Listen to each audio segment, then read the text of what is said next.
What's going on, my PT peeps? Welcome to that family of my fighters. I'm One Eyebrow, also known as PT. Don't know if I'm winking or blinking, but I'm definitely thinking about The Walking Dead, The Ones Who Live, Season 1, Episode 1, and finally, we get to see Rick and Michonne. But if you haven't seen the episode yet, obviously spoiler warning. We're going to talk about a bunch of things that I liked, share with you a little bit of the opening, little things that we caught, and just our early review of the series so far. But here we go. So the opening is pretty cool. It talks about Portland, Omaha, World Beyond.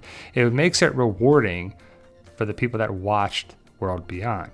And it's kind of cool to finally get some connections and a bigger, deeper dive into the CRM. And I have to talk about the radiation symbol right at the bottom in Texas from Fear the Walking Dead, which is pretty cool. That shows that the CRM knows about the radiation, obviously, because they were in Fear the Walking Dead. And then also the fluorescent lighting, the map overlays, the stuff there, all the different X's. Are they weapons caches? Are they fuel depots? But you get to see the CRP, which I believe stands for the Civic Republic of Philadelphia, and it's right there, Civic Republic of Philadelphia, in the intro. So a couple things you may have missed, definitely check it out. We'll make another video talking about the different things that we saw and maybe you saw in the opening. Now it's awesome to see Rick and Michonne. They find each other at the end of the episode, and it's awesome. The dream sequences are okay, and yeah, it ends like this. Rick and Michonne are reunited. And then I can't wait for the rest of the episodes to see what happens. But it's a great start. I'm excited. Yeah, not everything makes sense and they jump around with times a little bit, but it's very minor, in my opinion, for how good the episode is. It's good to see these two involved with the producing, writing, character development, all that good stuff. Rick and Michonne, gotta love it. Now, I liked Okafor, and it was one of those things where you're like, yep, new character, can't wait to see what happens with this character, and then boom, at the very end, when I feel like you're supposed to like him even more, boop, he gone. He gets blown up from what we'll find out next episode, what happened there, and what that's all about, but he explodes, so there's no chance he could survive, and it sucks because that's what they do on these shows. Characters that we kind of like, they kill them off. Now, Rick chopped off his hand, different than in the comic, but hey, pretty interesting stuff. They did it here. They were wondering for a long time if Rick would do that. Now, the way he fought with Okafor, pretty cool stuff that he's using it, as a weapon, and he's got, the little blade on there. Now, this just looks like the comic right here, just the way they shot it. Rick being Rick. Now, I'm guessing Andy Lincoln is a right-handed person because in the comic he loses his right hand, but the comic is the comic, the show is the show, and the spinoff is the spinoff. Interesting that they went this route. Now, is this rubber? Is it metal? What is this? Because when Michonne hits it with her blade, you hear a dink, and so I'm guessing it's metal.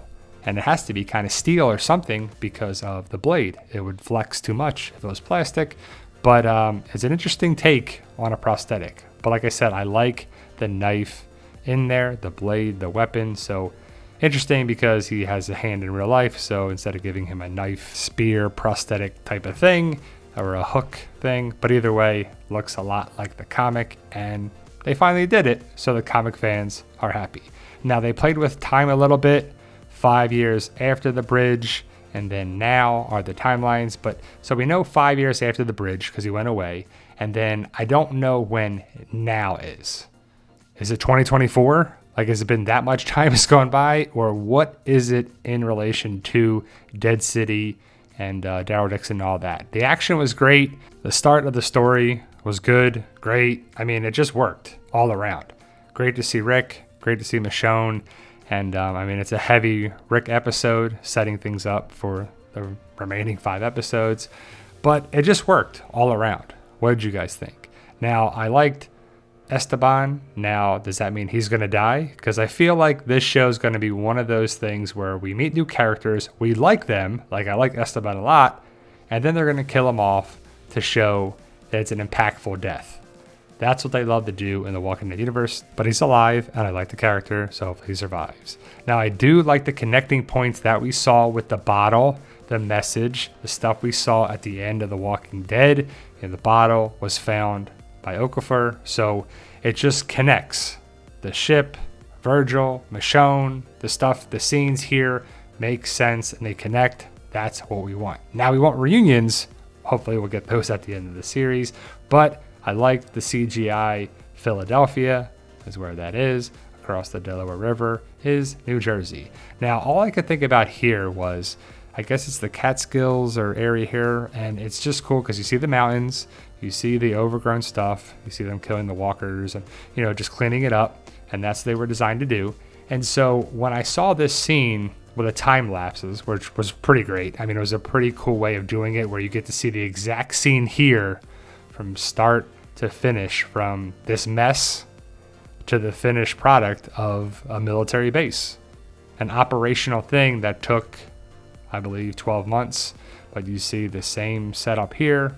And as I'm watching it, I'm like, I wonder if this is what they did, what we saw in The World Beyond with Silas and Jadis. And it just is interesting. You see they have laptops and technology, and I guess they have internet. I don't know, right? But they have some crappy TV in the other spots. So I don't know. I know they're a military operation, but where's the Civic Republic at? This is the military, but this is from World Beyond. And so you get to see, you know, what it looked like in Philadelphia. Kind of similar thing. Kind of like a conference room type of thing. Rick burning the phones. I was like, did he take the batteries out? Because they're going to explode. But that's what I could think of. I don't know why. But he's burning his letters to Michonne and his past. Basically, he's accepting this life and moving on with it because there's no hope. And then when all hope is lost and they're moving on, they find each other. But either way, it's awesome. And you get to see he's got 1, 2, 3, like at least 4 phones there with etching on it. And there were some connecting points with The World Beyond. And it just is kind of done in a way that makes sense because it's that universe of the CRM and The Walking Dead, which was kind of cool. Now, I'm not sure about Thorne. Like, she was good and interesting, but also kind of annoying. So still a little iffy on her, even though the actress does a good job. We'll have to see what happens here. She was in the South African military, you know, I believe the Navy. And so she's a badass. I'm guessing she's going to be the last person that can truly help Rick and Michonne escape, because they're going to need help, obviously. You know, we get to see that over and over again, and she's a badass, and we know that she can shoot. So Rick being part of the CRM, being a military helicopter pilot with one hand, by the way, is interesting, and it works. You know, I love the connecting points with the CRM, Major General Beale. The stuff we saw from The World Beyond was good because it connects. Now, World Beyond, you know, it was 20 episodes, probably should have been 12, and I hope this series gets picked up for a second season or another spinoff, because I want to see what happens with Rick, Major General Beale, Jadis, Michonne, whoever actually survives this series moving forward. I want to know what's going to happen here. It's got to be a showdown with Rick versus Major General Beale, and if Major General Beale survives, could they have a second season, and should they? But The Ones Who Live is off to a great start. I'm really hoping it's doing well, and are going to do well with viewership, ratings, all that good stuff, because I want to see more of these characters, and it just feels right. Thank you guys either way. Let me know your thoughts. Post your comments below. Did you like it? Love it? Hate it? Please let me know in the comments. But it's finally here, guys. We get to see Rick and Michonne back in the Walking Dead universe. Stay safe, and as always, tell them, Daryl. Yo, we love you guys. Honestly, thank you.